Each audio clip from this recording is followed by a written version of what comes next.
RBI அதாவது என்ன சொல்றாங்க, ரிசர்வ் பேங்க் ஆஃப் இந்தியாவிலே என்ன சொல்லியிருக்காங்க அப்படின்னு கேட்டாங்க, ரிசர்வ் பேங்க் ஆஃப் இந்தியாவுடைய கண்ட்ரோலில் இருக்கக்கூடிய அந்த பேங்க்கு அவங்கள்ட்ட மட்டும் நீங்கள் கடன் வாங்க, நகையை அடகு வைங்க போங்கன்னு சொல்கிறாங்க முதல்ல. அதை நீங்கள் எல்லாம் முதல் தெளிவாக புரிஞ்சுக்கணும். ரெண்டாவது விஷயம் வந்து பார்த்தீங்கன்னா, ஆர்பிஐக்கும் சம்மந்தமே இல்லாத நிறைய இந்த கடன் ஆப்லாம் இப்போ வந்துருச்சு.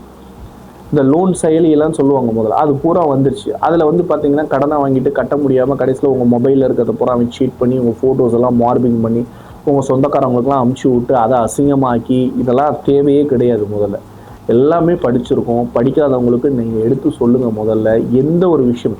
அதே மாதிரி இன்னொரு விஷயம் நல்லா புரிஞ்சுக்கோங்க, அது நிறைய பேருக்கு சொல்கிறேன், தயவு செய்து உங்களுக்கு லோன் அப்ரூவல் பண்ணி தர்றேன், நீங்கள் முன்பணமாக 5000 கட்டணும், 2000 கட்டணும், 3000 கட்டணும், அப்போ தான் உங்களுக்கு சிபில் இருக்கான்னு பார்க்க முடியும். இந்த மாதிரி ஒரு ஃபேக் குரூப் நிறைய சுற்றிக்கிட்டாலே, எவன் வந்து லோன் கொடுக்கறதுக்கு உங்கள்கிட்ட முன்பணம் கேட்குறானோ கண்டிப்பாக அந்த இடத்துல லோனே வராது.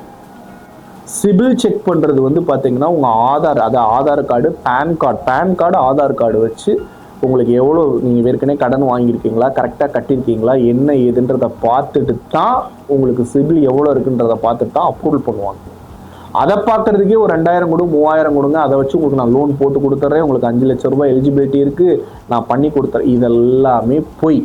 அதனால் தயவு செய்து இது மாதிரியான விஷயங்கள் எல்லாம் போய் ஏமாறாதீங்க, சரிங்களா? மீண்டும் ஒரு நல்லதொரு பதிவில் உங்களை சந்திக்கும் வரை உங்களிடம் விடைபெறுவது அட்வொகேட் ராஜ்குமார். தேங்க்யூ.